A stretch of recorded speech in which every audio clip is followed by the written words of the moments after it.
a iniciar. Para mí es muy grato darles la más cordial bienvenida a todos a la cuarta sesión del quinto seminario del Observatorio América Latina, Asia Pacífico, titulada Experiencias Latinoamericanas de Inserción en Mercados de Asia Pacífico.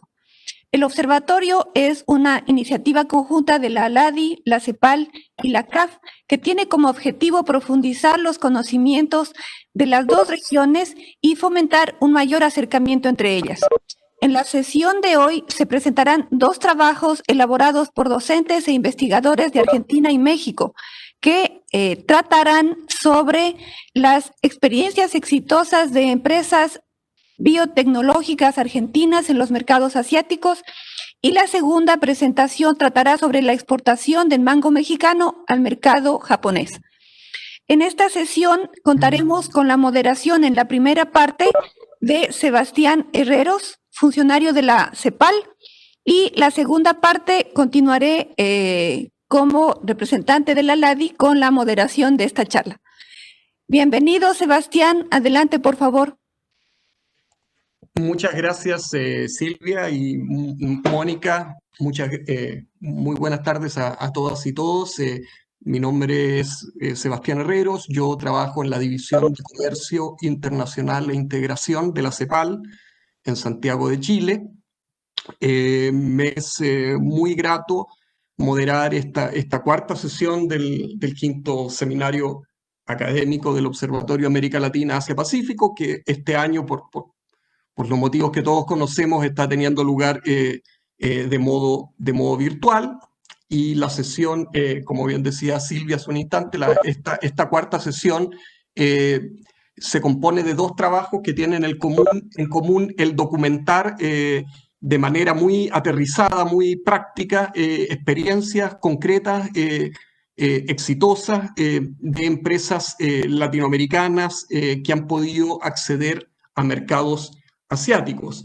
Yo también, como les adelantó Silvia, me excuso de antemano porque producto de una reunión de último momento a la que no me puedo restar, los voy a tener que dejar faltando 5 minutos para las 4, pero voy a estar moderando hasta ese entonces. Antes de darle la palabra a Virginia y Roberto con la primera presentación, les recuerdo que pueden ir anotando sus preguntas para los ponentes en el chat de esta sesión, y al final, luego de hechas las dos presentaciones, vamos a abrir el espacio para preguntas y respuestas. Cada trabajo se dispone de 20 minutos máximo para presentar cada trabajo. Y bueno, entonces vamos con la primera exposición titulada Inserción Internacional con Valor Agregado, experiencias exitosas de empresas biotecnológicas argentinas en los mercados asiáticos. Los autores son Virginia Papini y Roberto Morinigo. Virginia es licenciada en Relaciones Internacionales por la Universidad Nacional de la República, especialista y maestranda en Economía y Negocios con Asia del Pacífico e India por la Universidad Nacional 3 de Febrero. Fue asesora para la Subsecretaría de Comercio Exterior de la provincia de Santa Fe. Desde 2009 hasta 2011 estuvo a cargo de la Dirección de Coordinación de Relaciones Institucionales y Cooperación Técnica del Instituto Nacional de Estadística y Censos de la República Argentina, el INDEC. Actualmente es asesora en la Dirección Nacional del Sector Externo del INDEC e investigadora asociada al Centro de Estudios sobre Asia Pacífico e India de la Universidad Nacional 3 de Febrero. Por su parte, Roberto Morinigo es licenciado en Comercio Internacional, especialista en Gestión Empresaria del Comercio Exterior y de la Integración por la Universidad de Buenos Aires, candidato a magíster en Relaciones Comerciales e Internacionales por la Universidad Nacional 3 de Febrero, docente universitario en asignaturas de Comercio Exterior y Marketing Internacional en la Universidad de Ciencias Empresariales y Sociales y en la Universidad El Salvador, y, al igual que Virginia, es investigador asociado del Centro de Estudios sobre Asia Pacífico e India de la Universidad Nacional 3 de Febrero. Sin más, le daría la palabra, entiendo que a Virginia, quien comenzaría la presentación, y no sé si después le pasarías el relevo a Roberto. Adelante, Virginia. Exacto. Bueno, muchísimas gracias. En primer lugar, agradecer a los miembros del Observatorio América Latina Asia Pacífico por elegir nuestro trabajo, tener la oportunidad de compartirlos. A nuestro jefe de investigación del Centro de Estudios sobre Asia Pacífico e India, Sergio Cesarín, bajo cuya coordinación realizamos este trabajo. Y bueno, nuestro trabajo, como bien decía Sebastián, se trata de relevar aquellas firmas biotecnológicas que han tenido éxito en su inserción en las economías asiáticas. Un poco el disparador fue el hecho de que en innumerables conferencias internacionales nos cansamos de escuchar y repetir que tenemos con Asia y especialmente con China una relación interindustrial, sin negar estas firmas, sin negar esto, ni el hecho de que somos economías complementarias. Quisimos cargar las tintas en aquellos ejemplos exitosos y el hecho de hacerlo en este ámbito de la LADI, donde es un ámbito técnico, donde muchos empresarios están poniendo el ojo y que sirve para acercar la academia a las empresas, me parece sumamente valioso. De hecho, así lo entendieron también los CEOs de las empresas, porque este trabajo, quiero contarte, que no es menor, tiene, además de fuentes primarias y secundarias, datos estadísticos consultados, un trabajo de campo, que es lo que nos resultó más valioso, donde los CEOs de las empresas biotecnológicas nos respondieron con suma gratitud y se tomaron su tiempo, con lo cual quiero agradecer a esas empresas, empezando por el Grupo Insud, a través de Biogénesis Vagó, Garruchos, Cabaña Murmullos, también Grupo Chemo, y también Genética Global, Munar y Asociados, Bioceres, y bueno, y también a nuestra agregadora Conserjería Agrícola en China. Y entonces, bueno, eso me parece muy, muy importante, el ámbito en el que se plantea. Después, para ir metiéndonos ya en lo que es, adentrándonos en el trabajo realizado, quiero decirte que las empresas argentinas, a través de empresas de alianzas tecnológicas con firmas asiáticas, lograron intervenir en las cadenas globales de valor, de la que tanto hablamos también en los seminarios, que es necesario insertarse. Esta inserción por parte de las empresas argentinas se dio en dos campos que fueron los que tratamos. Por un lado, el de los alimentos, y por el otro lado, el farmacéutico. Yo voy a abordar lo que se refiere a la parte agroindustrial, si se quiere, en el tema de seguridad alimentaria, y después Roberto habrá lo propio con el tema farmacológico aplicado a humanos, ¿no? Porque también hay fármacos aplicados a bovinos.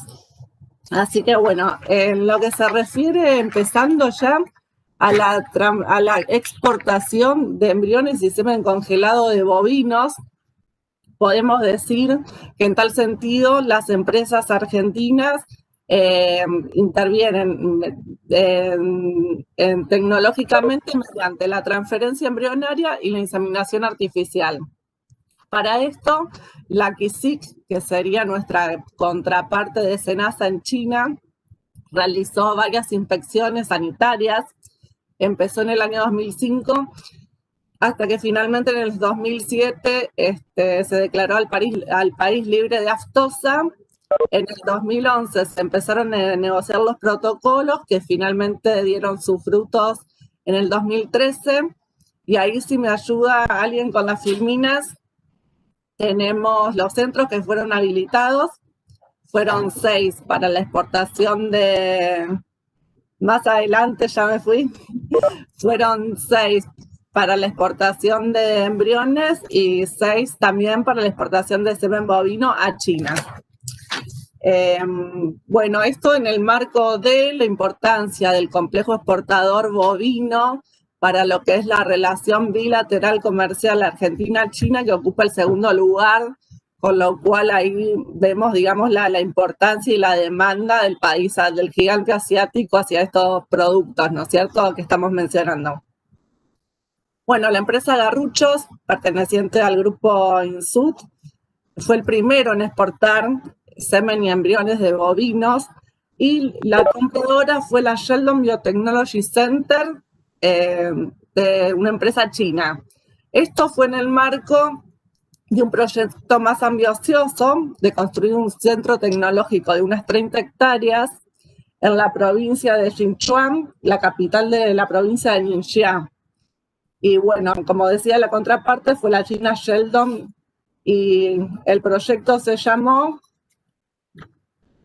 acá lo tengo el nombre, se llama China Argentinian Garruchos Breeding Center. Medio largo, como les gusta poner a nuestros colegas chinos los nombres de los proyectos. Bueno, luego Biogénesis Vago exportó a China 140 millones de dosis anuales de vacunas contra la fiebre aftosa, contra la fiebre bovina, que eso es más de un año lo que se necesita en Argentina, y está también incorporando nuevos mercados. Por ejemplo, en el 2019 se incorporaron Corea del Sur, Vietnam, y se exportaron 37 millones de dosis de vacunas para la fiebre aftosa, que eso es la mitad de lo que se usa en Argentina, nada más. Digamos, como que el volumen vemos que se pudo cumplir, y es otro producto más que se exporta a China, y en este momento se están explotando los mercados de Camboya, Mongolia, Tailandia, Bangladesh y Myanmar. Es decir, que a los semen y embriones congelados de bovinos se suman estas vacunas para la fiebre aftosa, con lo cual se van agrandando los mercados y diversificando los productos. Bueno, esto se da en un contexto también no actual, que no fue abordado en el trabajo porque la FED ya había sido entregado, pero lo comento acá y dejo el pie para actualizar el trabajo y seguirlo estudiando. La gripe africana de porcinos también nos abre el mercado para eso. Afectó un 40% del rodeo en China, esta gripe porcina, con lo cual tenemos una oportunidad y un potencial para desplegar ese mercado también allá. Después, siguiendo con lo que es India, tenemos desde el 2019 acuerdos de cooperación firmados en materia agrícola y agroindustrial, pero un ejemplo concreto de una empresa que hizo pie también allá es el de Bioceres, que desarrolló un gen contra la sequía y la salinidad con la semillera Advanta de India. Y bueno, actualmente Advanta se quedó con la patente y Bioceres se beneficia de las ganancias. Esta relación fue tan simbiótica y tan exitosa que ambas empresas también ahora están buscando desarrollar un poroto de sorgo resistente a la sequía. Así que, bueno, más o menos resumidamente yo les recomiendo lean el trabajo, que es mucho más rico, porque teníamos 20 minutos entre Roberto y yo para exponer. Así que por mi parte dejo acá, no sé si seguí muy bien los slides, pero bueno, le cedo la palabra entonces a Roberto con lo que es la parte de farmacología.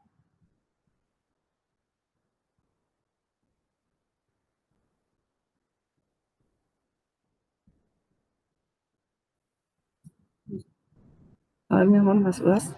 No sé. Roberto, tienes que activar el audio.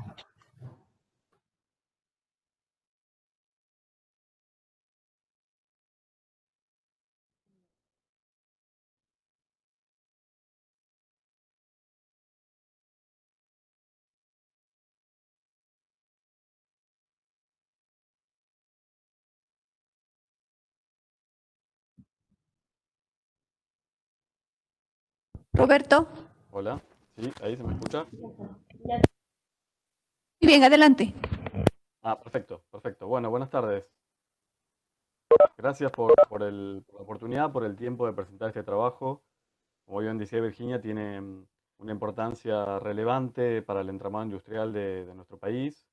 En principio, bueno, el objetivo de la elaboración de este trabajo es acercar, compartir experiencias exitosas, como bien dice el título de la investigación que hicimos, con el objetivo que esto en principio pueda servir para una base de concientización sobre la relevancia que estos proyectos tienen en el diseño de estrategias exitosas no solamente para captar nuevos mercados, sino para el desarrollo de negocios y justamente para que esto impacte en el entramado industrial de nuestros países.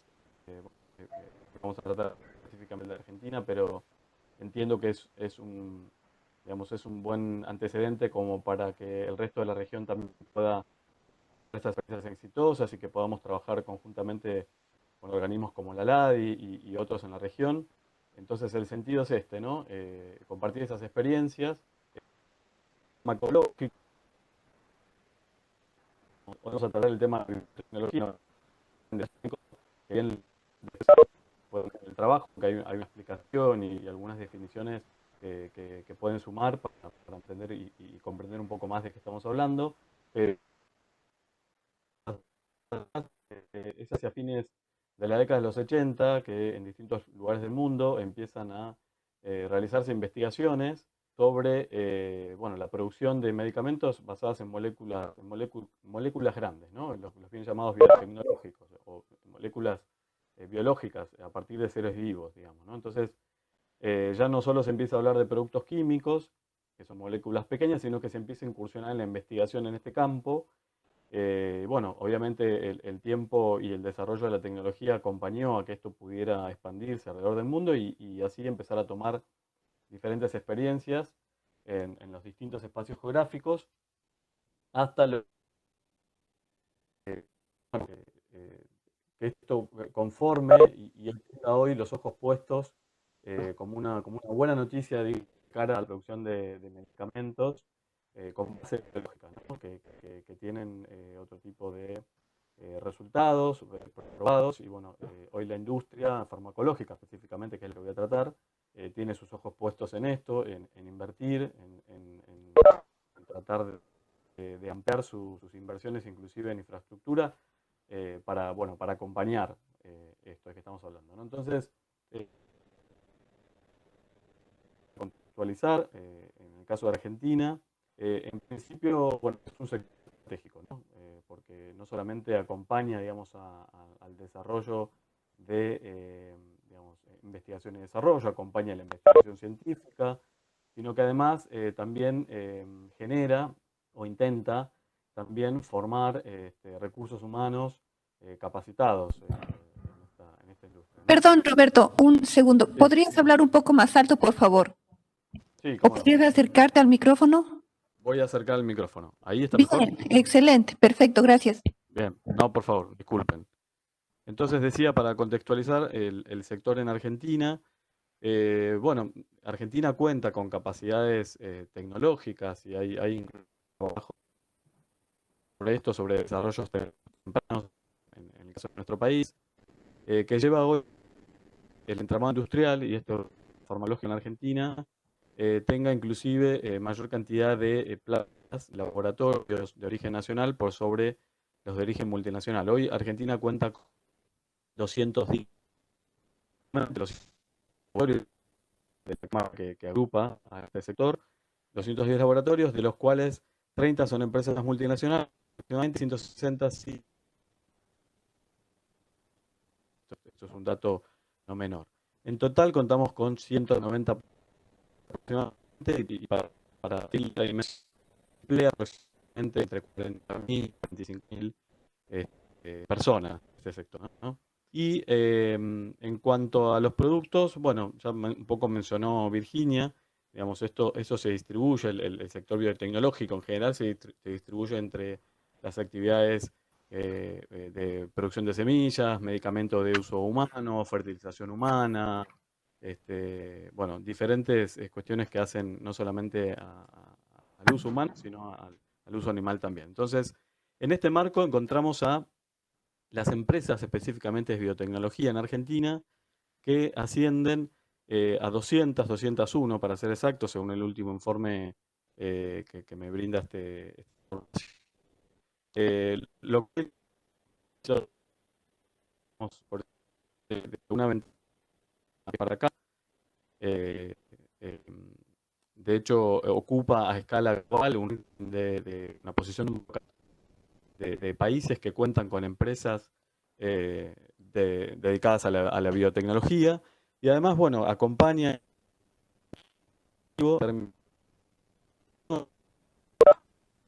sino también que tienen que ver con aprobación de certificaciones internacionales de tipo sanitario.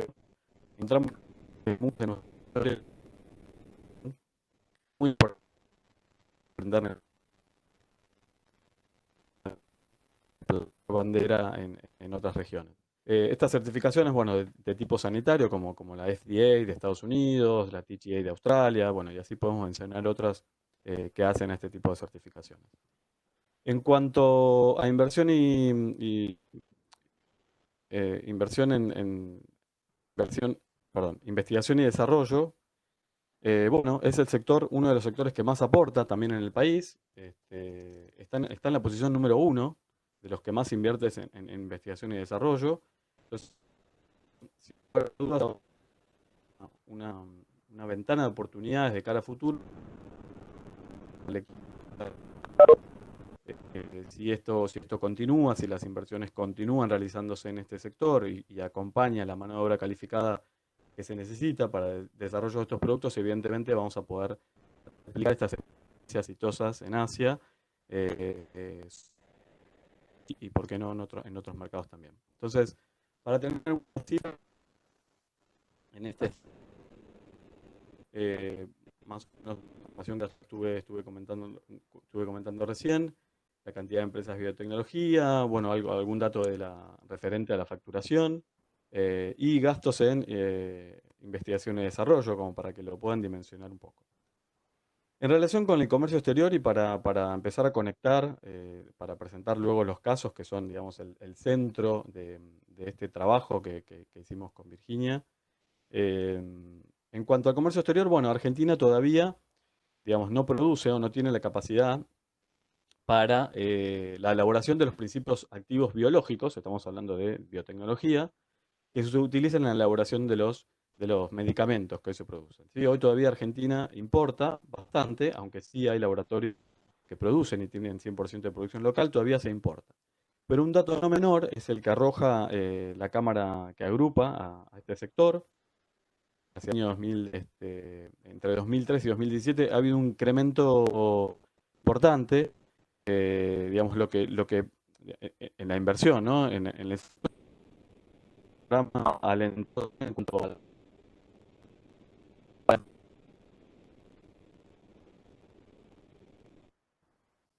esto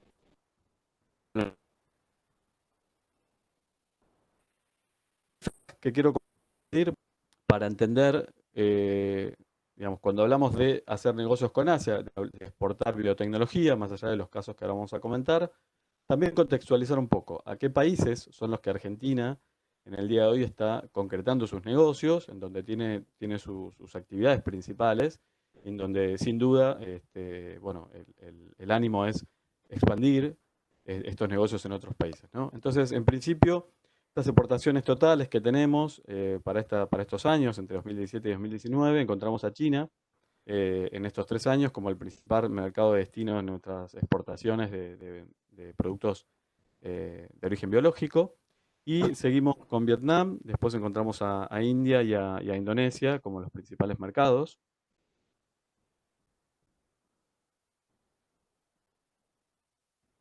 Pasado por año,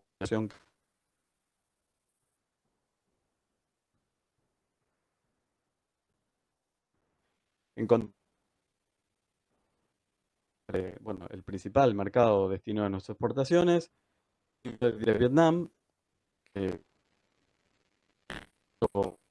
eh, que ahora vamos a mercado evidentemente lidera y es el destino principal de las exportaciones de productos de biotecnología de origen argentino. Para no detenerme demasiado en esto, yo les invito a que después, obviamente, cuando accedan al trabajo lo puedan chequear un poco más y puedan también utilizar esta información. El sentido de mostrar estos gráficos en el trabajo es que yo menciono en el trabajo las posiciones arancelarias cuando hablamos de estos productos de exportación de biotecnología, para que más técnicamente lo pueden investigar después y, bueno, diseñar la estrategia que ustedes correspondan, si es el interés de incursionar en algún mercado específico, ¿no? El sentido de esto era más o menos ponernos ¿no? con dimensión. Y para ir con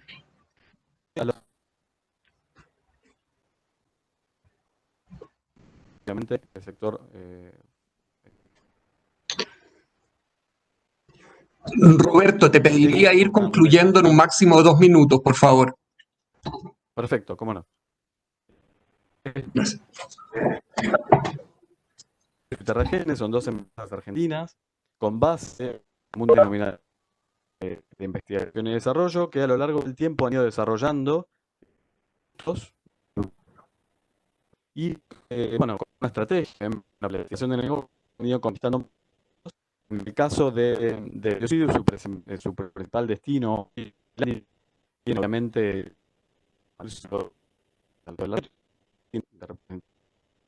con un contrato de distribución y facturación al resto de la región y ido expandiéndose notoriamente. Su principal mercado hoy es China, en donde ha incursionado su desarrollo o su estrategia de internacionalización. En ese país ha sido a través de inversión extranjera directa. Esto permite también que la empresa pueda tener mayor control, no solo en sus operaciones, también que a la vez de gestionar todos los controles y todos los permisos que hacen falta para funcionar como una empresa. Y bueno, a partir de ahí su visión de negocios como empresa, como se define 4.0, porque entre otras cosas desarrolla software para los productos que fabrica, es poder convertir a China como un centro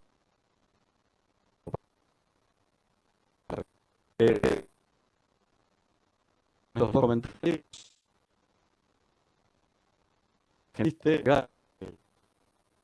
incentiva digamos esta actividad. Tenemos un fondo oficio emprendedor con el fomento justamente que tienen potencialidad de convertirse en empresas exitosas en este sector.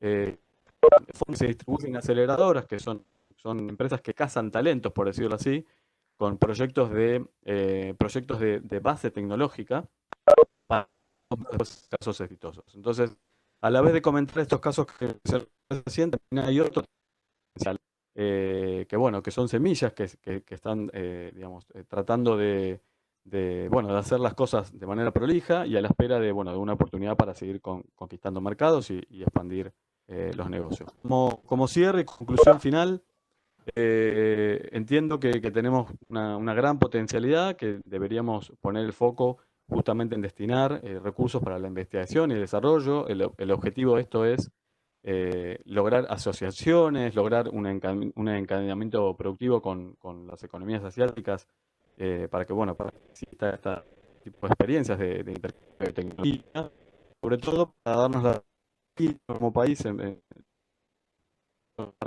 de adelante en el de quizás con mayor valor agregado y con un gran componente técnico en el sector que estamos y bueno, espero a ver si claro el tiempo que logramos los conceptos centrales, Sí. para que los puedan tomar y los puedan profundizar en el trabajo. Muchas gracias. Yo agrego nada más a esta conclusión que si bien el mundo, ¿no es cierto?, estamos sufriendo esta pandemia, el comercio desacelerado y puntualmente la economía china, aún así nosotros tenemos muchas oportunidades hablando de nuestro país, pero bueno, también de Latinoamérica en general, porque China, no se olviden que tiene una potente clase media alta, y Nuevos Ricos, que son más de 1.300 millones de habitantes. Y entonces a raíz de esta también, vuelvo a repetir, gripe porcina, tenemos muchas oportunidades en cuanto a lo que es asegurar la seguridad, valga la redundancia, alimentaria de China. Y más que para el año 2021, todos los organismos internacionales coinciden en su pronóstico de que el comercio internacional va a levantarse, con lo cual me parece que tenemos todas las oportunidades para aprovechar, pero como dice Roberto, invirtiendo mucho en ciencia y tecnología. Y por último, feliz Día del Diplomático a los compatriotas y a las representaciones internacionales en nuestro país, que seguro hay varios presenciando esta conferencia. Y bueno, no sé, Roberto, si quieres agregar algo más. No, leer el trabajo y espero que les resulte útil, ese es el objetivo, ¿no? Que sirva para base, para desarrollo de estos proyectos. Muchas gracias. Muchas gracias, Virginia y Roberto, por un documento muy interesante. Yo he tenido la suerte de poder leerlo. Entiendo que ya está disponible o lo va a estar muy próximamente en el sitio web del observatorio, y recomiendo definitivamente su lectura porque documenta un caso de aquellos que en la CEPAL nos gustaría ver más, que efectivamente está muy Gracias. bien y efectivamente América Latina tiene un rol muy crucial y América del Sur en particular en la seguridad alimentaria, digamos, y el abastecimiento de alimentos de Asia y de China y de India, y ahí hay un tremendo potencial, y eso está muy bien. Pero es todavía mejor cuando podemos no solo venderle comida a los países asiáticos, sino también know-how basado en esa ventaja comparativa que tenemos, ¿verdad? Entonces poder vender semillas, fertilizantes, vacunas, etcétera, es aún mejor, ¿verdad? Y por lo tanto, bueno, eso es una experiencia enormemente interesante y que sería muy bueno replicar, digamos, en otros países de la región. Bueno, estoy seguro que va a haber muchas preguntas de la audiencia al final de la sesión. Ya, sin más, porque vamos un poco atrasados con nuestra sesión, vamos a ir a la segunda exposición, que se titula Operación de los Tratados de Libre Comercio en la exportación del mango mexicano a Japón. La premisa básica de este trabajo, que también es muy interesante, también lo pude leer, es que no basta solo con eliminar aranceles en el marco de un acuerdo comercial, como efectivamente México lo tiene con Japón desde hace largo tiempo, sino que para poder colocar un producto agrícola, en este caso como el mango, en un mercado tan exigente como el japonés, también hay un largo trabajo que tiene que ver con garantizar que las condiciones fitosanitarias son las apropiadas, y requiere, bueno, mucho trabajo, mucha coordinación, interagencias, público-privada, en fin, que es precisamente la experiencia que este trabajo documenta muy bien. Su autor es Rafael Sosa Carpenter. Rafael es doctor en Relaciones Internacionales y máster en Integración Europea, ambos por la Universidad Autónoma de Barcelona, licenciado en Relaciones Internacionales y en Comercio y Negocios Internacionales. Es perito en Comercio Exterior y Aduanas del Consejo de la Judicatura Federal y, en fin, tiene una larga experiencia profesional en el ámbito del comercio internacional y los negocios, comercio exterior y negocios internacionales. De modo que, sin más, le doy la palabra a Rafael por 20 minutos. Rafael, adelante. Muy buena tarde aquí en México, buena tarde allá. Es un placer para mí estar con ustedes. Realmente agradezco la oportunidad de que hayan seleccionado el trabajo que les adjunté. Es un proceso importante. Estoy en espera de que me hagan el favor de colocar la presentación. Sin embargo, pues voy empezando con los antecedentes, ¿no? El tema del mango, uno podría pensar que es un asunto, es un commodity, finalmente es un commodity que está regulado por diferentes disposiciones, el Códex, en este caso Códex Alimentarios, pero muchas gracias, qué amable. Y podemos iniciar la primera. la primera lámina. Y este commodity, bueno, se clasifica en la partida, más bien su partida 080450. Si me hacen el favor de adelantar la siguiente lámina. Sí, 080450, exacto.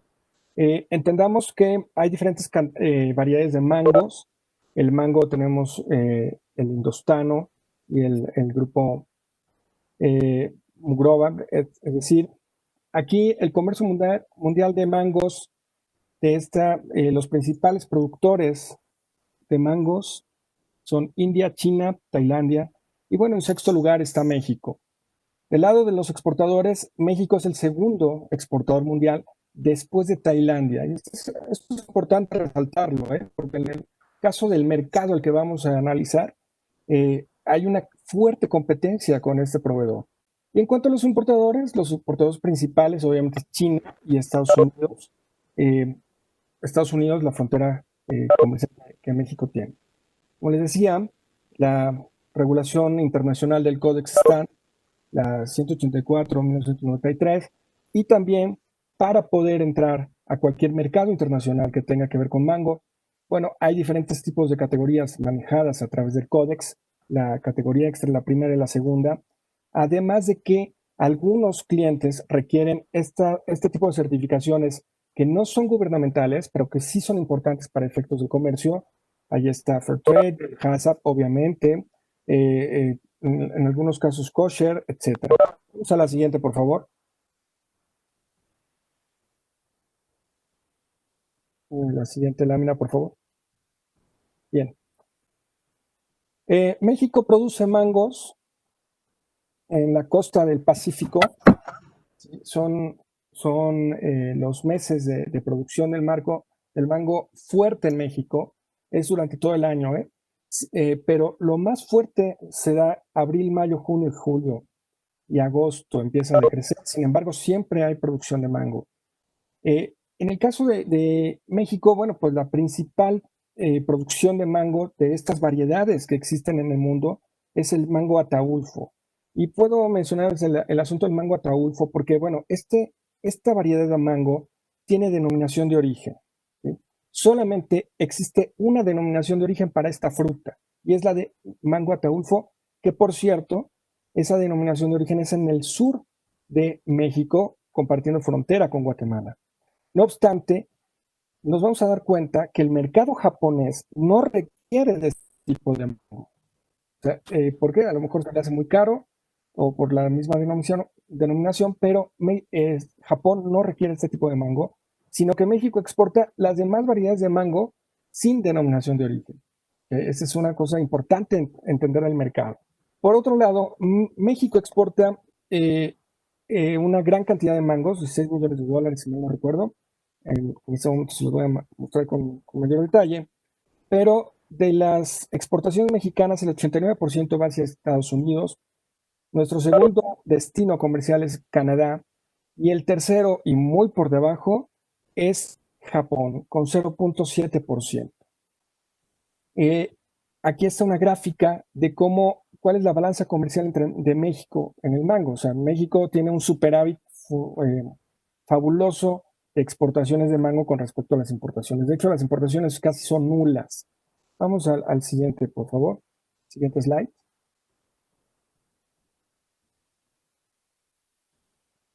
Bien. Como bien mencionaba Sebastián, el tema de la existencia de tratados de libre comercio, pues ayuda bastante. Bueno, en el caso de México y Japón, hay que entender que la relación comercial entre México y Japón nace desde 1888. De hecho, Japón, se firmó un tratado de paz y amistad en 1888, hace unos siglos, y fue el primer tratado de paz, comercio y amistad que firma Japón de igual a igual, así le llamaron ellos, ¿okay? Con entonces el gobierno mexicano. Bueno, esta relación ha sido normalmente fructífera, aunque no en los mismos términos con Estados Unidos y con Canadá, bueno, porque obviamente no compartimos frontera. Sin embargo, En el caso de Japón, es este año el que estamos festejando o conmemorando el 15º aniversario de la firma del Tratado de Libre Comercio o de Acuerdo de Asociación y Fortalecimiento Económico entre México y Japón.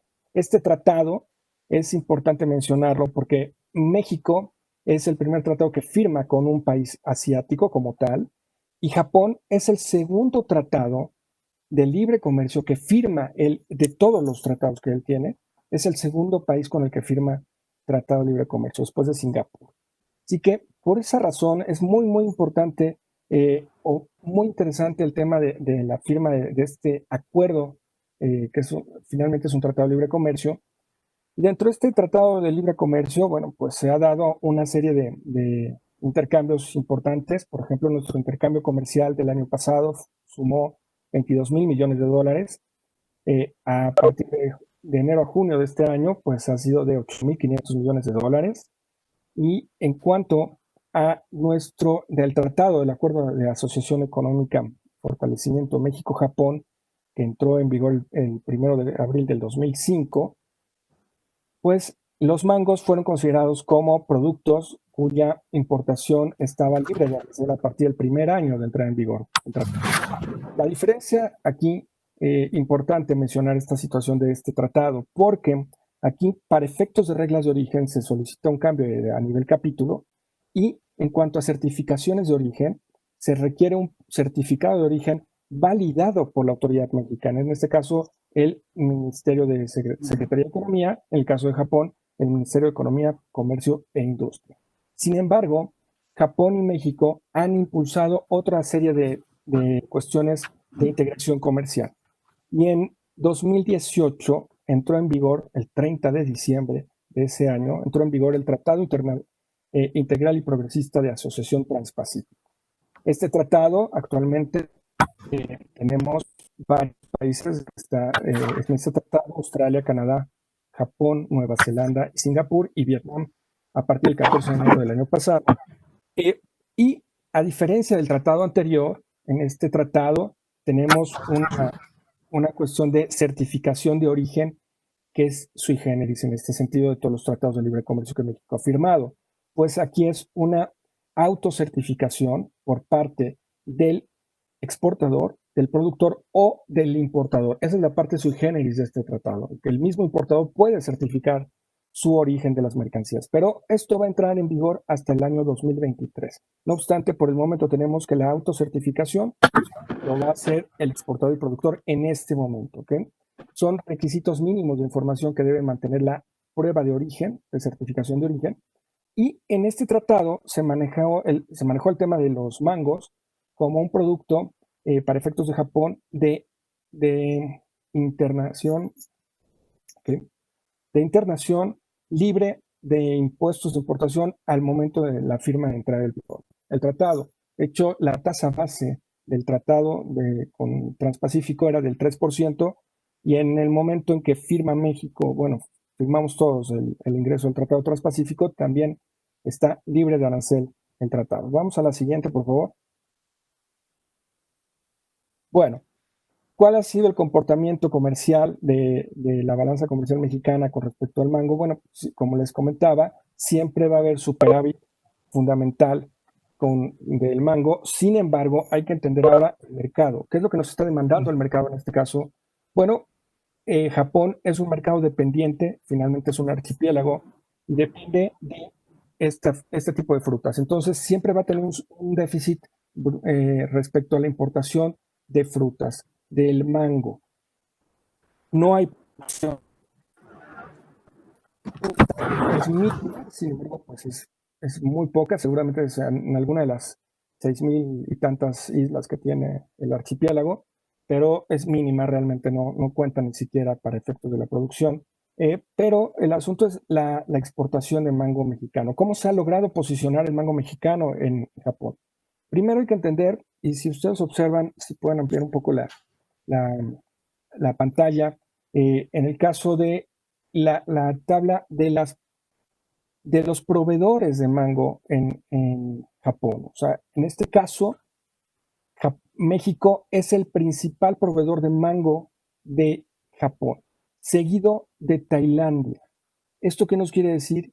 Que Tailandia, recuerden que es el primer exportador mundial es el primer exportador mundial de mango y que está muy cerca de Japón, y aún así México ha logrado desplazarlo. Y no solamente es el primer año que lo hace, o sea, tradicionalmente lo ha hecho. Sin embargo, las formas que lo hace, esta es la importante de entender por qué México se ha posicionado desde tan lejos para lograr posicionarse en este mercado. O sea, hay elementos muy importantes que tienen que ver sobre todo con el tema de la infraestructura que hay para suministrar a este mercado. Eso es importantísimo. ¿Okay? Primero, Japón, el arancel general de importación que aplica Japón a esta fruta es del 6%. A pesar de que en el Tratado Transpacífico se había manejado que la tasa base era del 3%, bueno, el IGI, el Impuesto General de Importación de Japón, es del 6%. Quiere decir que es uno de los productos, a pesar de ser una fruta, que está grabada, que es algo raro, pero sin embargo así es. Y entonces Japón quiere proteger algo, pero la verdad es que el hecho de contar con el acuerdo de fortalecimiento económico de 2005 y ahora con el Transpacífico, pues nos da una apertura o nos da una herramienta para poder ingresar correctamente y en condiciones preferenciales a Japón. No obstante, hay más cuestiones importantes. Por ejemplo, aquí hay una gráfica donde dice análisis de la diferencia del valor FOB contra el valor CIF. ¿Qué se hizo aquí? Se analizó el valor FOB de las exportaciones mexicanas. Como saben, todas las exportaciones se valoran a FOB, ¿okay? Pero se hizo un cruce de información con el valor CIF, es decir, costo seguro y flete, que se hace en la aduana japonesa. Y aquí la diferencia este es el secreto del por qué México se está posicionando. La cuestión es que en el año 2020, de enero a junio del 2020, por ejemplo, valor FOB reportado por México son 2.000 millones de dólares, y Japón reporta 6.000 millones de dólares, ¿no? O sea, perdón, 6.645 millones de dólares. ¿Okay? ¿Qué significa? Que las mercancías cuando salen de México salen más económicas y el costo del transporte, el costo del seguro, el costo de las maniobras realizadas durante el trayecto internacional, que aparte tiene que ser una logística muy precisa para efectos de que no se maduren los mancos necesariamente, y aparte tienen que estar refrigerados los contenedores especialmente para que lleguen y aguanten una travesía que normalmente son 22 días aproximadamente vía marítima. Así que esto es lo que incrementa sustancialmente el costo de importación del mango. No obstante, a pesar de ello, el mango mexicano sigue siendo muy atractivo, tanto por calidad, tanto por precio, a pesar de que tenemos a los competidores más importantes en cuanto a materia de mango del mundo. Tercero, que es Tailandia, también está Brasil también participa, y Pakistán e India. A pesar de todo ello, México mantiene el 40% del valor de las importaciones en este mercado. Vamos a la siguiente, por favor. Bueno, ¿qué es lo que se ha hecho? Ya vamos a terminar. ¿Qué es lo que se ha hecho con la infraestructura para lograr la exportación de mango y el posicionamiento del mango? Esto es un comentario que yo les hago, y por eso en el escrito yo hacía énfasis de que esto es una práctica que pueden aprender los países latinoamericanos, porque no solamente es cuestión del mango mexicano, ¿eh? O sea, hay muchísimos otros productos que existen este tipo de prácticas, de establecer esta infraestructura. ¿Infraestructura en qué sentido? No en el sentido de plantas o en el sentido, sino que tiene que ser una infraestructura legal, orgánica, administrativa, y obviamente amparada a través de un acuerdo preferencial. ¿Y por qué digo esto? Dentro de los acuerdos de libre comercio, sobre todo el acuerdo de 2005 que México tiene con Japón, se establecieron una serie de comités y subcomités muy específicos. Y estos comités y subcomités, dentro de ellos existe uno que tiene que ver con agricultura. Dentro de estos subcomités se creó o se impulsó el tema de firmar planes de trabajo para la exportación de mangos. ¿Okay? Estos planes de trabajo, se firmó uno en el año 2009, bueno, 2006, después se firmó un adendum en el año 2009. Y estos planes de trabajo son acuerdos interinstitucionales entre la Secretaría de Agricultura mexicana con respecto a la Secretaría o el Ministerio de Agricultura y Pesca del Japón. ¿Okay? Estos acuerdos que están firmados al amparo a nivel secretarial, es decir, a nivel ministerial, entre estas entidades, ¿okay? Están firmados a través de estos comités o gestionados dentro de los comités del Tratado de Libre Comercio y después entran a aplicarse realmente. Después, el Ministerio de Agricultura Forestal y Pesca del Japón, junto con la Secretaría de Agricultura y la Dirección General de Sanidad Vegetal, establecieron una serie de pasos para que esta infraestructura legal o normativa se aterrizara a la práctica para que fuese vigente la entrada en vigor de estas iniciativas para poder exportar. Así que lo que se inició fue primero el tema de los huertos autorizados, ¿okay? En donde las autoridades mexicanas se comprometen a establecer ciertos lugares, ciertas hectáreas libres de mosca de la fruta, que es la principal amenaza que hay para efectos del mango, ¿okay? Y estos lugares, estas superficies, estamos hablando de miles de hectáreas en los estados, provincias que nosotros, estados son las provincias de Colima, Guerrero, Jalisco, Michoacán, Nayarit, Sinaloa y Oaxaca, son verificadas constantemente por la Secretaría de Agricultura o el Ministerio de Agricultura. Estos huertos, cada uno de los propietarios de los huertos o de las fincas tienen que ir a registrarse, tienen que guardar una serie de requisitos muy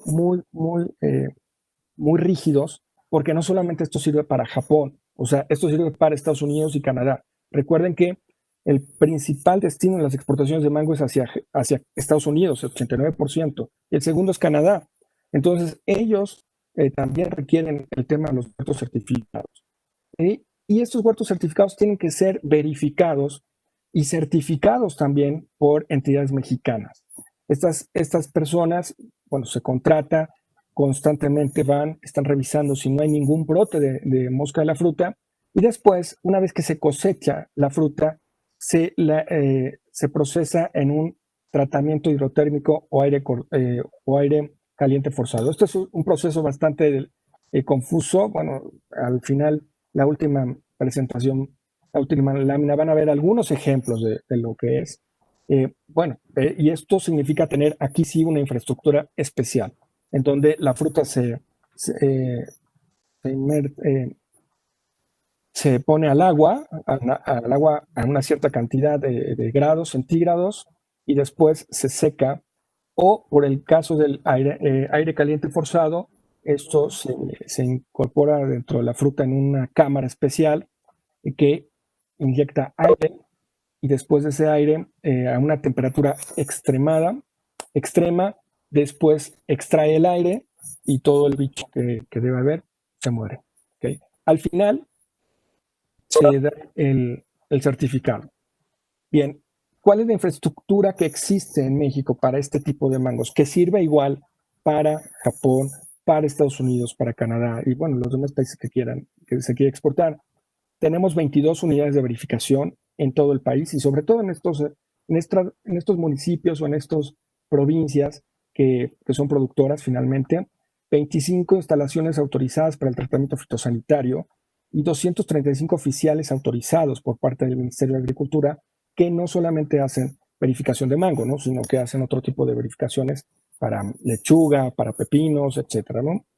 El propio acuerdo, eso es importante de mencionar, que el propio acuerdo, el plan de trabajo bilateral entre el Ministerio de Agricultura de Japón y el Ministerio de Agricultura mexicano excluye explícitamente que los mangos del estado mexicano de Chiapas, donde está la denominación de origen del mango Ataulfo, no pueden participar en el plan de trabajo para exportación a Japón. ¿Okay?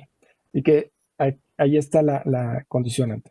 Japón quiere mangos diferentes a los que tengan denominación de origen. La última, por favor. La última lámina. Bueno, ya. Al finalizar, ahí están algunas. Bueno, ahí está la foto de la mosca de la fruta. Por aquellos que no conozcan, la mosca de la fruta es una plaga muy difícil de erradicar y es muy difícil tener a raya una plantación. Es algo que sí merece la pena mencionar, no es tan sencillo. Bien, por último, ¿cómo ha ingresado México a Japón o cualquier empresa que desee exportar a Japón? Pues va a tener que presentar su factura, documentos de embarque, BL, vía aérea, etcétera, póliza de seguro, lista de empaque y certificados de origen. Los requisitos especiales para importar mango en Japón es la inspección en el puerto de entrada, a pesar de que está verificado desde origen, debe tener el certificado fitosanitario que sea obtenido conforme a los planes de trabajo bilaterales entre México y Japón, y no se permite ingresar ningún tipo de tierra, suelo, ninguna planta parásita ni nada por el estilo. En conclusión, miren, aquí están las fotografías de la cámara, que es de tratamiento de aire forzado. Ahí están, en la última imagen hasta abajo está el tratamiento hidrotérmico.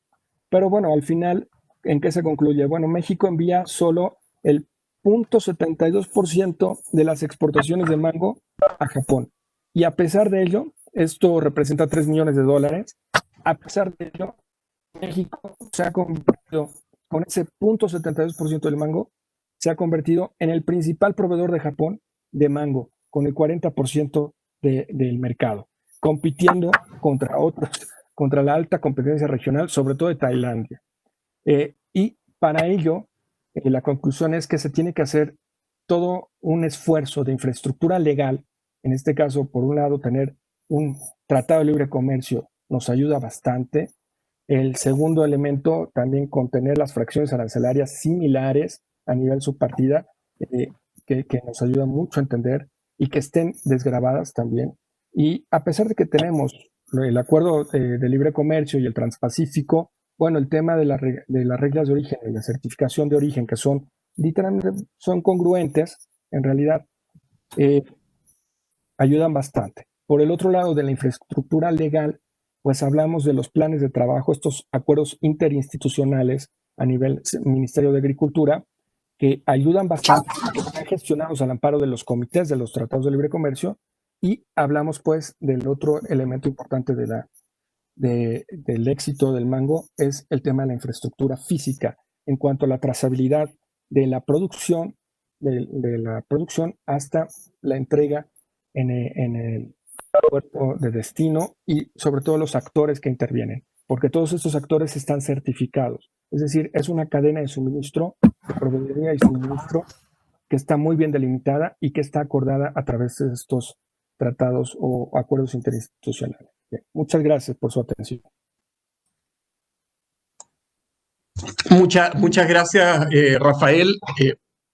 Muy interesante presentación, que bueno, creo que pone muy en evidencia que exportar mango o exportar fruta en general no es algo tan simple como puede parecer a primera vista, que es llegar, sacar la fruta del árbol, subirla a un camión, meterla a un barco y olvidarse, digamos. Hay toda una, como tú bien dices, una serie de esfuerzos adicionales de certificación, que no haya mosca de la fruta, de trazabilidad, de logística para que la fruta llegue a tiempo y en condición óptima al mercado de destino, de refrigeración, en fin, hay toda una serie de intangibles ahí involucrados muy importantes y que también son fuentes importantes de valor.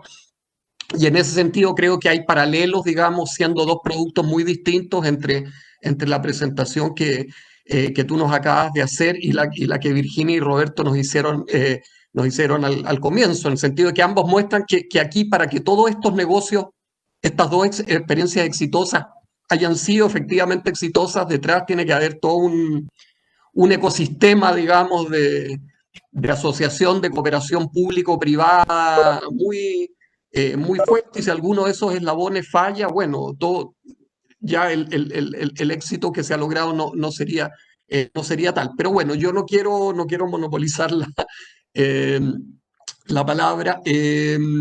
Vamos a dar algunas, vamos a tomar las preguntas del público. En este instante tengo dos.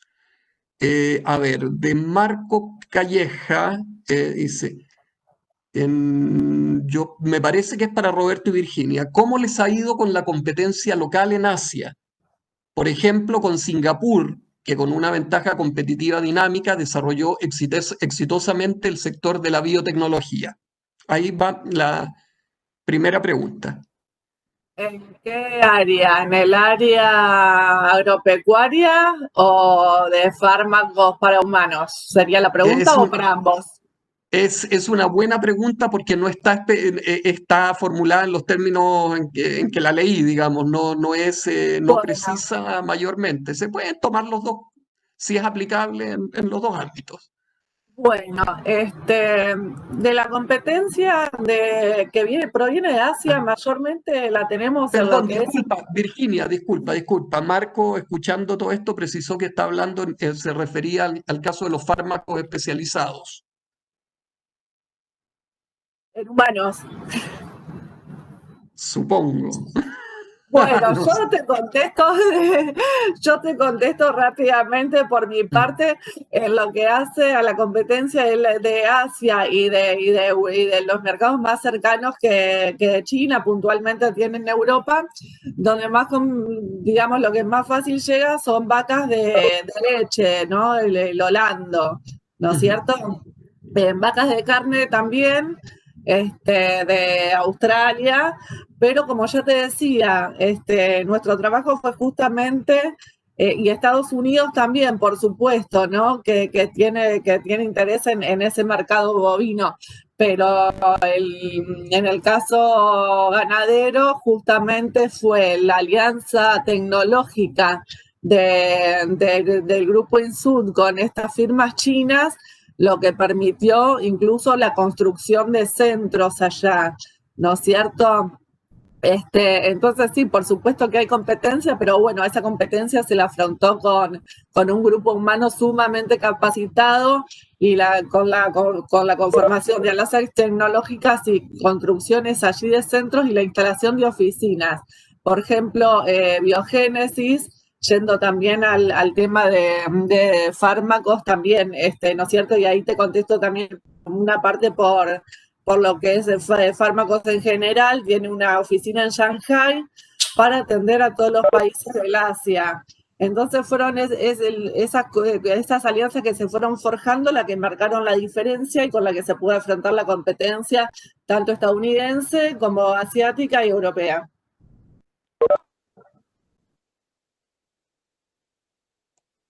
Perdón, muchas gracias, Virginia. Me parece que sí, hay una segunda pregunta para ustedes dos, que es de Mónica, no sé su apellido. Virginia y Roberto, ¿ven posible hacer algún encadenamiento o asociación entre empresas del Mercosur para abastecer el mercado asiático de productos de biotecnología? Supongo que probablemente pensando encadenamiento entre empresas de a lo menos dos países del Mercosur. Tiendo a pensar que por ahí va la pregunta. No sé, Roberto, si principio- todavía está con nosotros, si lo quiere contestar, que no lo veo. Estoy acá. ¿Querés contestar la voz, Robert? ¿Se me escucha ahí? Sí. Ah, perdón. Sí, en principio agrego un comentario a la pregunta anterior solamente, perdón que les robo un minutito. Por mi parte, desde el sector farmacológico, en el momento de hacer las entrevistas, surgió la misma respuesta ante la misma pregunta. ¿Qué sucede con la competencia a escala internacional, sobre todo con la emergencia de Indias, ¿no? en el sector farmacológico específicamente, y su gran potencialidad de producción?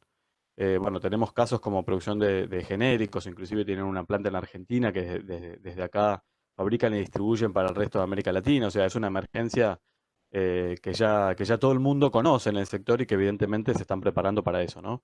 Pero ante esa pregunta de la emergencia, no solamente de India, sino de la competencia en el terreno mismo, en el campo de los negocios mismos, la respuesta fue similar a la que acaba de comentar Virginia para su sector. y fue esta, que justamente las alianzas con otras empresas locales hacen que se disipe un poco esa competencia, porque en el medio también está esa suerte de transferencia de tecnología y de, bueno, y del know-how y de compartir justamente conocimiento para la creación de nuevas asociaciones y a partir de ahí, bueno, esas famosas, a mí me gusta decirlo, asociaciones exitosas, ¿no? Entonces, de alguna manera, uno se beneficia del otro, o sea, el know-how, el desarrollo que tiene uno, la tecnología que puede aportar el otro, creo que hacen esa combinación bueno, que se pueda, que haga posible competir internacionalmente. Después, en relación con la segunda pregunta de Mercosur, yo siempre creo en que se pueden armar proyectos de negocios, siempre y cuando exista esa voluntad de hacerlo. Yo entiendo que sí, digamos, honestamente no tengo hoy conocimiento exhaustivo y minucioso, eso se tendría post-relevamiento, digamos, ¿no? En qué situación se encuentra, más allá del trabajo que expusimos en relación con la Argentina, nuestros vecinos, pero evidentemente sí, siempre que se tenga voluntad y sobre todo en esto de generar actividades que tengan y la elaboración de productos con altísimo valor agregado digamos, como mercancía justa para abrir esos mercados, evidentemente va a haber posibilidad. Pero reitero que tiene que haber una voluntad de parte de, bueno, obviamente de las decisiones, ¿no? Que se toman en los diferentes países y después la sinergia esta que siempre existe, o que debe existir, mejor dicho, entre la academia, el sector público, el sector privado, lograr esa tríada que creo que es parte también de la respuesta para estas, digamos, o parte de la solución para estas necesidades que tenemos en esta región. Muy bien, Sí, muchas gracias. Perdón, Virginia. para agregar, no solamente es factible en realidad, sino es lo deseable y lo que convendría, porque a un gigante como China, obviamente vamos a sacar mucho mejor partido negociando en bloque, ¿no es cierto? Pero eso depende pura y exclusivamente de la voluntad política. Y China no espera, y China vimos que negocia bilateralmente con cada país, y entonces al no haber voluntad política, quizás en un bloque, bueno, China rápidamente hace tratados bilaterales con cada uno de los países que integran un mismo bloque y bueno, lo deseable y lo que sería ideal para mejorar las condiciones de negociación, ¿no es cierto? Incluso, obviamente, que es lo principal, sería negociar en bloque, pero bueno, por ahora no se está dando. Veremos qué pasa en un futuro cercano. Así es, así es. Gracias, Virginia, Roberto. Ahora vienen dos preguntas para Rafael. La primera es, ¿qué tanto se han afectado los negocios con Japón por la desaparición del personal de ProMéxico en Japón? Yo asumo que no es que hayan desaparecido, digamos, en un sentido estricto, sino que probablemente se ha cerrado la oficina. Y la segunda pregunta es, ¿por qué Japón no demanda mangos con denominación de origen en el caso de los mangos de Chiapas? Yo tenía esa misma duda. Rafael. Hola, bien. Bueno, pues voy respondiendo porque creo que incluso aparece otra pregunta adicional. Sí, hay una más, sí, A después. ver, ahí les va. Bueno, ¿qué tanto ha afectado los negocios con Japón con la desaparición del personal de la institución? De la institución que se llama ProMéxico. Sí, esto fue a partir del año pasado, en enero del año pasado, realmente una política diferente de promoción de exportaciones, ahora se está gestionando a través de Secretaría de Economía. Pero bueno, ¿qué tanto ha afectado? Miren, en la lámina yo presenté que el comercio bilateral México-Japón en el año 2019 fue de 22 mil millones de dólares entre México y Japón, es decir, el 2.4% del comercio mundial que tiene México. Entre enero y junio del 2020, este comercio bilateral es de 8.500 millones de dólares. Sigue siendo el 2.4% de las exportaciones hacia el mundo, el total mexicano. pero obviamente se nota la disminución en cuanto al monto de exportación, de comercio bilateral, de comercio, no solamente de export, sino de import. Bueno, ahora con el tema de la pandemia que estamos viviendo, pues con mayor razón se hace necesaria una promoción y una apertura de mercados, ¿ok? A pesar de que tengamos los acuerdos internacionales que sustentan toda esta situación, pues sí es necesario tener una especialización en cuanto a la promoción comercial de las empresas. Y bueno, estamos hablando, hace unas cuantas horas se hizo la presentación por parte de la Secretaría Graciela Márquez conmemorando el 15 aniversario del Acuerdo de Fortalecimiento México-Japón. Y pues esto es algo relevante porque el gobierno mexicano lo tiene en sintonía. No obstante, sí, efectivamente se cerraron muchísimas oficinas de ProMéxico en el mundo. Se reconfiguró el tema institucional de promoción de las exportaciones en México y pues las estadísticas lo están evidenciando, ¿no? O sea, obviamente hay muchos factores adicionales, el tema de la pandemia, el tema también de la guerra comercial que hay en el mundo, el tema también de las restricciones y bueno, del Tratado de Libre Comercio firmado con México y Estados Unidos y Canadá también atrae muchas miradas hacia el norte del continente, ¿okay? Pero sí hay una afectación, obviamente. Por el otro lado, me pregunta que por qué Japón no demanda mangos con denominación de origen en el caso de mangos de Chiapas. Y aquí la respuesta es que explícitamente está dentro del acuerdo interinstitucional entre el Ministerio de Agricultura mexicano y el Ministerio de Agricultura de japonés que no se van a enviar ningún tipo de mangos de la región de Chiapas, que precisamente esa es la región donde aparece la denominación de origen. ¿Okay? Así que eso está textualmente allí en el documento. Y por el otro lado, me preguntan que cómo replicaría el caso exitoso del mango para otras frutas exóticas mexicanos a mercados no tradicionales como los asiáticos. ¿Ve posible que se pueda aprovechar dicha experiencia? Sí. Y bueno, fuera del margen, fuera del tema del mango, sí les comento, por ejemplo, que hay esta misma infraestructura o este mismo modelo que México utiliza para la exportación de mangos, lo está usando para efectos de guayabas, lo está usando para efectos de aguacates o paltas, en el caso de Sudamérica que así le conoce, ¿no? Lo está usando para efectos de espárragos. O sea, es decir, hay toda una serie de infraestructura que es lo mismo, o sea, son los 250 y tantos inspectores oficiales del Ministerio de Agricultura, que son muy pocos para este país, que está un poquito grande, para estar ubicando y estar certificando las producciones de este país, de tantos cultivos. Y a pesar de ello, el modelo creo que está instalado y bueno, no solamente les comento, o sea, el modelo es para productos agrícolas, ¿no? Pero no obstante, esto se repite en productos manufacturados. El tema de exportaciones de manufacturados, por ejemplo, de bienes automotrices o de bienes de tecnología, tales como televisores, refrigeradores, etcétera, también tiene toda una infraestructura. O sea, no solamente es esto, sino es una infraestructura que tiene que ser de certificaciones, que tienen que verificar operadores económicos autorizados para la libre transferencia de los transportes, etcétera, y aprovechando los tratados de libre comercio. Entonces sí se aprovecha lo que se pueda con este manejo de infraestructura, como les digo, legal por un lado, administrativa por el otro e infraestructura física.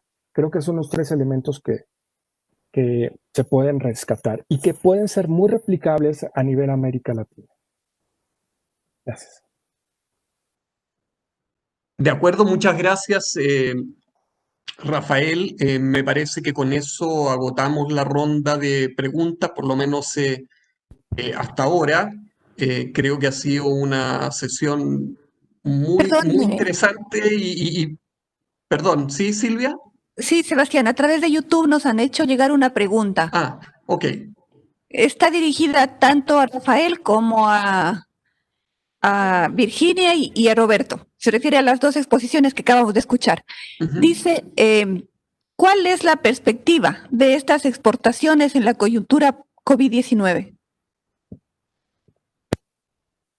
Bueno, por nuestra parte, yo ya di mi impresión al comienzo del trabajo de que por más que el crecimiento de Asia y de China esté desacelerado, ellos tienen que garantizar la seguridad alimentaria a más de 1.300 millones de habitantes. Por otro lado, en el 2021 el comercio internacional va a aumentar en volumen según los pronósticos de todos los organismos internacionales, con lo cual me parece que no se pierde por eso la oportunidad, sino que es frente a esto que estoy mencionando, incluso a la gripe africana porcina, tenemos las puertas más que abiertas, amén, de este contexto de COVID-19. Yo para agregar, coincido con eso que dice Virginia, para mí es una cuestión de agenda que tienen los países emergentes, sobre todo, para que la población pueda llegar pueda acceder a medicamentos, en este caso, o el caso que me tocó analizar, que fue la industria farmacológica. Es un tema de agenda prioritario y bueno, creo que muchos están esperando justamente que esto retome su senda y que el comercio acompañe este retomar bueno, para abrir juego y seguir bueno, con esas estrategias de apertura, en este caso en el mercado asiático. Así que más o menos en la misma línea de opinión de Virginia, yo lo veo de esa forma. Bueno, aquí originalmente mi trabajo había sido con cifras a marzo del 2020 y a través de este tiempo se actualizaron mis cifras hasta donde yo tenía la posibilidad, porque son cifras oficiales y públicas, hasta junio del 2020. Es evidente que efectivamente el comercio, por ejemplo, el caso de mango, sí ha disminuido, o sea, de 3 millones de dólares de enero a diciembre del 2019 a 2 millones y ciento y tantos mil dólares de enero a junio del 2020. Es decir, sí hay una disminución o un impacto en cuanto al numérico, en cuanto a la exportación. Ahora, el asunto de Japón es un archipiélago, no perdamos de vista la geopolítica. Y en el caso del archipiélago, pues las personas tenemos que comer. O sea, si bien es cierto, se limita el consumo de ciertos alimentos que podrían ser un poco exóticos o que podrían ser un poco caros, porque no solamente la pandemia afecta a los exportadores, sino que es todo un ciclo en contra de toda la economía. Al momento en que una persona deja de trabajar, pues ya no genera ingreso, y si no genera ingreso, pues no genera compras, y si no genera compras, no genera consumo, etcétera. Es todo un círculo mal al revés. Entonces, este tipo de productos, en el caso del mango, pues es un producto, si bien es cierto, no es caro, no es tan extremadamente caro, no es barato. O sea, es decir, la población podría dejar de consumirlo. Ya se está viendo en las cifras que les mostré, casi en $1 millón la disminución de enero a junio. Bueno, obviamente falta que se recupere todo la otra mitad del año para reportar, pero sí se va a ver un efecto en cuanto a la disminución objetiva y cuantificable, sí se va a ver un efecto. Ahora, ¿qué es lo que se está haciendo? Y aquí es el tema que, bueno, vinculo con la primera pregunta que me hicieron. ¿Qué pasa con el caso de la desaparición de ProMéxico y de los funcionarios que incentivaban las exportaciones? Bueno, aquí para eso es lo que se tiene que hacer en los demás países de América Latina, promover exportaciones, porque lo que está pasando es que se reduce el consumo y el consumidor finalmente puede decir, ya no como esto. ¿Por qué? Porque no tengo ingreso para ello.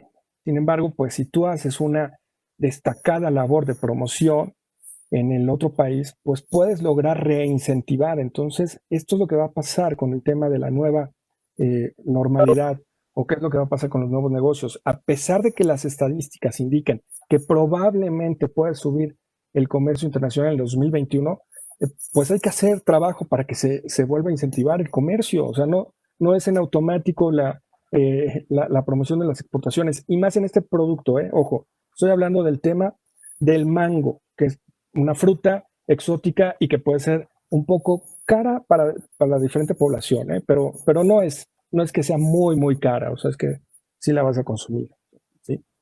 Bueno, gracias. Muchas gracias, Rafaela, Virginia y a Roberto. Me parece que ahora sí hemos agotado las preguntas del público. Yo solo me quedaría agradecerles a los tres por excelentes presentaciones que tienen, insisto, más puntos en común de los que puede aparecer a primera vista, tratándose de productos de naturaleza tan diferente, y creo que ambos dejan lecciones bien importantes y bien generalizables a otros. Llega una nueva pregunta, no sé si es pregunta o comentario. Tenemos la cura, traen la FDA, ¿por qué aumentar la prueba de correr el riesgo de ser a ver, le doy lectura, no me queda claro si es pregunta o comentario. En el caso de no sé hasta cuándo tenemos tampoco con la sesión, pero en fin, desde Samantha de Macópulo, en el caso de la gripe africana porcina, es de público conocimiento que en Argentina se quieren aumentar las exportaciones de cerdos. Anteriormente, Virginia dijo que Argentina en 2019 se acordó cierta cantidad de vacunas para esa enfermedad con China. Mi pregunta es, si proveemos las vacunas, ¿por qué aumentar la producción de cerdos y correr el riesgo de ser foco de futuras pandemias aquí? No. La vacuna era contra la fiebre aftosa, que es el ganado bovino.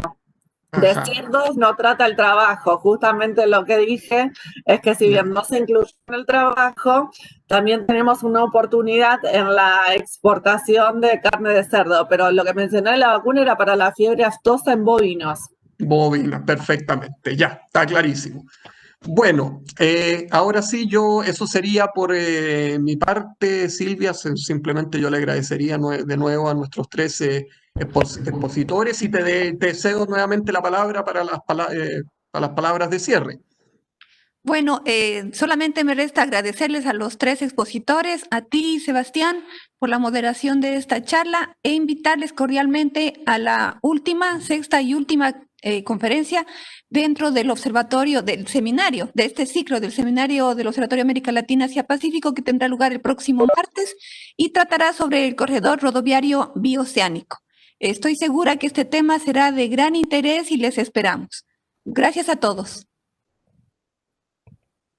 Gracias a ustedes todos. y muchas gracias por la oportunidad.